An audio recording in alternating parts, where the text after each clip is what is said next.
Baik. Melanjutkan yang mulia. Lanjut. Ya, dari permohonan. Siapa juru bicara hari ini untuk Pak Ari CS? Kami mohon izin untuk membacakan ini, resume ini secara bergantian yang mulia. Hanya 2 orang yang diperbolehkan juru bicara untuk berbicara, termasuk penyampaian pokok-pokok permohonan. Mohon izin kalau boleh ditambah yang mulia, karena cukup agak banyak, lagi puasa. Nanti akan kami perlakukan sama. Pihak lain pun juga seperti itu. Oh baik. Silakan. Baik yang mulia.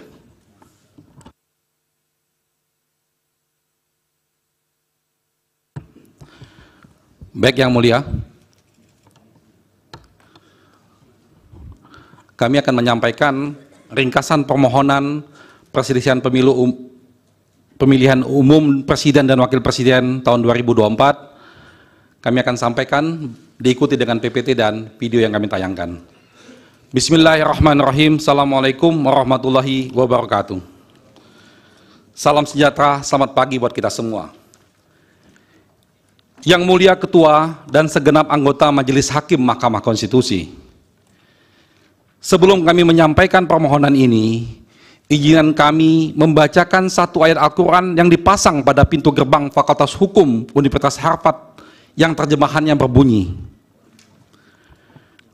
"Wahai orang-orang yang beriman, jadilah kamu penegak keadilan dan saksi karena Allah, walaupun kesaksian itu memberatkan dirimu sendiri, ibu bapakmu atau kerabatmu. Maka janganlah kamu mengikuti hawa nafsu karena ingin menyimpang dari kebenaran." An-Nisa 135. Yang mulia Majelis Hakim Mahkamah Konstitusi, kami kuasa hukum pasangan calon presiden dan wakil presiden nomor urut 1, Anies Rashid Baswedan dan Muhaimin Iskandar, dengan ini mengajukan permohonan pembatalan surat keputusan Komisi Pemilihan Umum KPU nomor 360 tahun 2024 tentang penetapan hasil pemilihan umum presiden dan wakil presiden, anggota DPR, DPD, DPRD, Provinsi, dan DPRD Kabupaten Kota secara nasional dalam pemilu tahun 2024 tertanggal 20 Maret 2024 sepanjang diktum ke-1. Selanjutnya disebut dengan SK KPU 360 2024 dengan uraian sistematika sebagai berikut. Kewenangan Mahkamah Konstitusi. Yang mulia Majelis Hakim Mahkamah Konstitusi, pemilu secara universal adalah sarana kontestasi dalam negara demokrasi yang terikat dengan prinsip nilai azas etika dan norma konstitusi. Pemilu bukan ajang tarung bebas yang boleh menghalalkan segala cara. Begitupun di Indonesia, pemilu secara konstitusional harus dilaksanakan dengan azas langsung, umum, bebas, dan rahasia, serta jujur dan adil, sebagaimana diatur dalam pasal 22E ayat 1 Undang-Undang Dasar Republik Indonesia tahun 45. Pelanggaran terhadap azas-azas tersebut berarti pelanggaran serius terhadap norma konstitusi. Azas bebas dimaknai bahwa pemilih menggunakan suaranya secara bebas berdasarkan hati nurani. Tidak boleh ada intervensi dan intimidasi dalam bentuk apapun. Azas rahasia berarti pilihan pemilih tidak bisa diketahui pihak lain, sehingga hasil pemilu tidak dapat diprediksi. Sementara azas jujur mensyaratkan bahwa penyelenggaraan pemilu tidak boleh ada kecurangan dan rekayasa. Sedangkan azas adil bermakna bahwa negara dengan seluruh sumber dayanya tidak boleh bertindak menguntungkan atau merugikan salah satu peserta.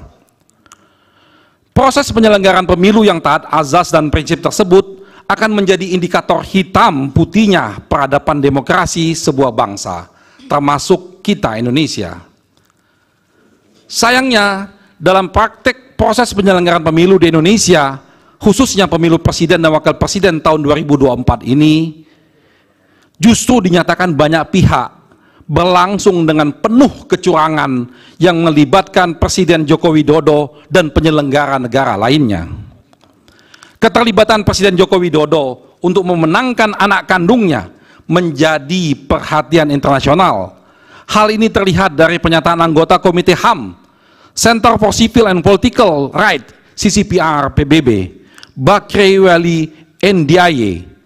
Ia menyatakan bahwa Presiden Joko Widodo terlibat mengkondisikan pemilu sehingga mengakibatkan pemilu 2024 berlangsung tidak netral yang merusak ajas jujur dan adil sebagaimana ditentukan pasal 22E ayat 1 Undang-Undang Dasar 1945.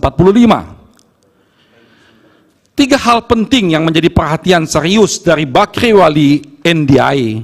Yang pertama, adanya putusan Mahkamah Konstitusi, selanjutnya kami sebut Mahkamah, mengenai perubahan syarat usia calon presiden dan calon wakil presiden yang diubah di menit terakhir. Pendaftaran capres-cawapres sehingga anak presiden yang belum berumur 40 tahun dapat ikut pencalonan. Kedua, Bakri juga mempertanyakan apa langkah yang diterapkan untuk memastikan semua pejabat-pejabat negara, termasuk presiden, tidak bisa memberi pengaruh berlebihan terhadap pemilu. Yang ketiga, Bakri juga bertanya, apakah pemerintah Indonesia sudah menggelar penyelidikan guna mengusut kecurigaan intervensi pemilu tersebut. Pernyataan Bakri di atas sejalan dengan pendapat Syarabich yang menyatakan pemilu di beberapa negara dibayangi malpraktek atau manipulasi untuk kepentingan perseorangan ataupun partai politik dengan mengakibatkan kepentingan umum. Bentuk-bentuk malpraktek dalam pemilu menurut Syarabich dapat dikelompokkan dalam 3 jenis, yaitu manipulasi terhadap peraturan perundang-undangan pemilu, manipulasi pilihan pemilih yang bertujuan untuk mengarahkan atau mengubah pilihan pemilih dengan cara-cara yang manipulatif, dan ketiga, manipulasi terhadap proses pemungutan dan penghitungan suara hingga pemilu berakhir. Ketiga jenis malpraktek tersebut secara sempurna justru terjadi dalam penyelenggaraan Pilpres 2024. Malpraktek Pilpres 2024 berawal dari ambisi Presiden Joko Widodo untuk melanggengkan kekuasaannya. Ada 3 tahapan yang dijalankan oleh Presiden Joko Widodo untuk memuluskan kepentingannya. Tahap pertama, melalui wacana jabatan presiden selama 3 periode dengan berbagai instrumen. Lalu tahap pertama gagal karena ditentang oleh banyak pihak. Selanjutnya Joko Widodo melancarkan tahap kedua berupa wacana perpanjangan masa jabatan. Tahapan kedua ini pun gagal, yang selanjutnya melancarkan tahapan dengan menunjuk calon pengganti sebagai tahap ketiga. Tahap ini sudah dan sedang dijalankan. Malpraktek Pilpres 2024 untuk melancarkan tahap ketiga terjadi sejak awal tahapan penyelenggaraan pemilu. Dimulai dari ketidaknetralnya Presiden Joko Widodo saat menunjuk Ketua Panitia Seleksi Komisioner dan Badan Pengawas Pemilu Republik Indonesia atau Bawaslu, seorang anggota staf kantor staf presiden, dan loyalis Presiden Joko Widodo. Akibatnya, proses yang tidak netral sedari awal itu telah menyebabkan pelanggaran azas dan prinsip penyelenggaraan pemilu sebagaimana disebut dalam konstitusi dan undang-undang pemilu, yaitu antara lain jujur, adil, mandiri, akuntabel, efektif, dan efisien. Penempatan figur yang memiliki konflik kepentingan tersebut sedari awal menyebabkan integritas penyelenggara pemilu telah dinodai dan menyebabkan integritas lembaga penyelenggara pemilu KPU, Bawaslu, dan DKPP didelegitimasi dan dirusak sehingga berada di titik memalukan. Konflik kepentingan tersebut dilarang sebagaimana ketentuan pasal 5 angka 4 dan angka 6 Undang-Undang nomor 28 tahun 1999 tentang penyelenggaraan negara yang bersih dan bebas dari KKN. Penempatan orang-orang presiden atau all president men dalam lembaga penyelenggaraan pemilu, baik KPU, Bawaslu, dan DKPP, selain memperlihatkan tindakan yang tidak jujur dan tidak adil, juga memperlihatkan betapa tidak profesionalnya presiden dalam mengelola negara, dan semua hal itu juga bertentangan dengan azas dan prinsip penyelenggaraan pemilu. Selain menempatkan orang presiden dalam menyeleksi penyelenggara pemilu, Presiden Joko Widodo juga memanfaatkan para pembantunya di kabinet dan aparatur kekuasaan lainnya untuk menggerakkan jajaran birokrasi, pejabat kepala daerah, kepolisian, dan Tentara Nasional Indonesia, hingga aparat pemerintah di level terendah seperti kepala desa dan perangkat desa. Mereka dikooptasi dan digerakkan untuk pemenangan paslon 02, yaitu Prabowo Subianto dan Gibran Rakabuming Raka yang merupakan anak dari Presiden Joko Widodo. Keseluruhan tindakan aparat dan aparatur di atas menyebabkan terjadinya the violence of election, dan pada tingkat yang paling mengenaskan telah memicu terjadinya brutality democratic process. Pada situasi tersebut, program dan kebijakan pemerintah dibajak. Uang negara disalahgunakan secara melawan hukum untuk kepentingan pasangan calon Capres dan Wapres dalam Pilpres 2024 yang terafiliasi kepentingan Presiden Joko Widodo. Bahkan pada situasi yang paling buruk terjadi 3 hal, yaitu pertama, seluruh alat negara yang punya otoritas melakukan kontrol dan penegakan hukum luluh lantak karena dilumpuhkan, diruntuhkan, dan dirusak, sehingga tidak dapat menjalankan tugas dan kewajibannya. Kedua, penyelenggaraan pemilihan dikendalikan dan dimanfaatkan untuk kepentingan kekuasaan. Serta ketiga, partai politik sebagai instrumen penting dalam melakukan kontrol terhadap jalannya kekuasaan presiden diperangkap, dijinakkan, diancam dengan kriminalisasi kasus hukum, sehingga menjadi tidak independen, tidak akuntabel, dan tidak efisien, sehingga tidak dapat secara optimal menjalankan kewenangannya. Mensikapi tragedi dalam proses elektoral di atas, negara memiliki peradilan konstitusi untuk menegakkan supremasi konstitusi yang dicabi-cabi oleh perilaku curang dan menyimpang. Fungsi tersebut diperankan oleh Mahkamah Konstitusi sebagai the guardian of constitution. Hal ini didasarkan kepada pasal 24C ayat 1 Undang-Undang Dasar 45, pasal 10 ayat 1 Undang-Undang Nomor 24 tahun 2003, pasal 29 ayat 1 Undang-Undang Nomor 48 tahun 2009, pasal 474 ayat 1 Undang-Undang Pemilu.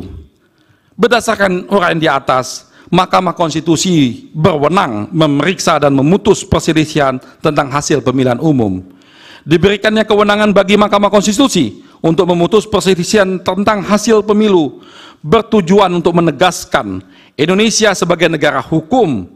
Negara hukum mengandung pengertian bahwa pelaksanaan kekuasaan pemerintahan negara didasarkan pada hukum dan konstitusi serta menjunjung hak asasi manusia. Peristiwa, fakta, dan bukti-bukti pada poin 9 sampai 13 di atas hadir secara faktual, intensif, terkendali, dan terorganisir, nyaris tanpa jeda di dalam proses penyelenggaraan pemilu di 2024. Keseluruhan problema yang terjadi dalam setiap proses penyelenggaraan pemilu 2024 ini tersaji dan dihadirkan di hadapan yang mulia Majelis Hakim Konstitusi sesuai permohonan perselisihan hasil pemilihan umum yang kami ajukan. Setiap hakim konstitusi secara pribadi dan masing-masing mempunyai tanggung jawab, bukan alang-kepalang, megah dan agung yang kelak dipastikan akan direkam pada catatan dalam cetak biru jejak digital sejarah dan peradaban bangsa. Pada persidangan Mahkamah atas kasus PHPU Pilpres, publik akan menilai dan meyakini apakah Mahkamah sebagai pengawal konstitusi akan memeriksa dan memutus perkara dengan memperhatikan secara sungguh-sungguh unsur paling substantif dalam proses pemilihan umum, yaitu berupa ditegakkannya azas dan prinsip di dalam proses election dan demokrasi yang diatur dalam Undang-Undang Dasar 1945. Tidak hanya sekedar memeriksa sengketa hasil suara saja. Dalilnya sangat jelas. Hasil suara Pilpres yang dipengaruhi oleh proses penyelenggaraan Pilpres yang mengabaikan azas dan prinsip pemilu, maka dipastikan akan memproduksi hasil kecurangan. Result never betrayed its process.